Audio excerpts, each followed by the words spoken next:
si Brandon, asan ka?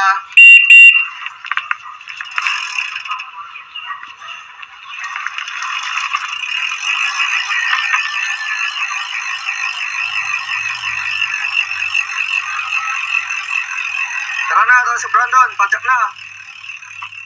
Muli, hindi nakapanood si No Boy. Yan. Sa totoo lang, ganda sana ng ano eh. Sarap sanang pumadyak. Ang kaso nga lang, wala naman. Ang ganda sana pumadyak talaga oh. Nakaka, parang, lalo na pag gandang makulimling. Kahit na ano lang, kahit dito lang sana ako sa loob ng baryo, ikot-ikot lang sana ako. Yun oh. Oh. Tapos dito.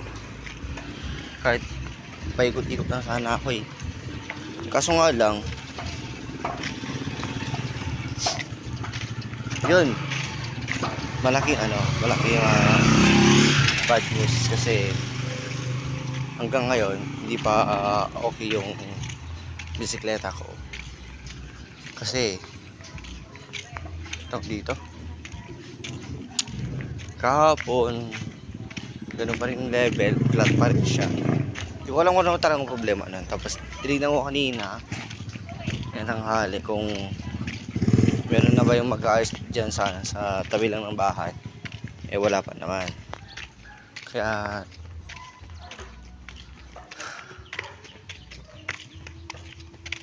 ewan ko parang ewan ko din.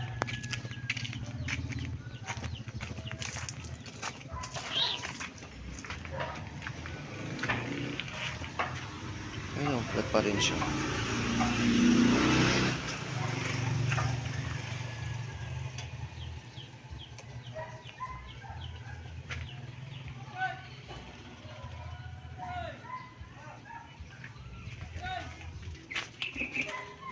Module.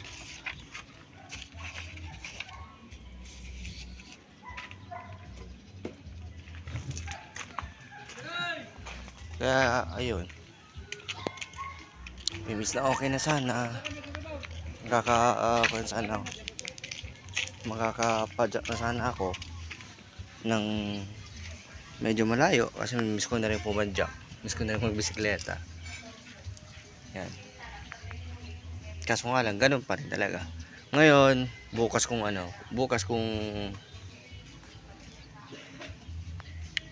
bukas pala, punta na ako dun sa sa may tabi ng baryo para i-vulcanize yung bisikleta.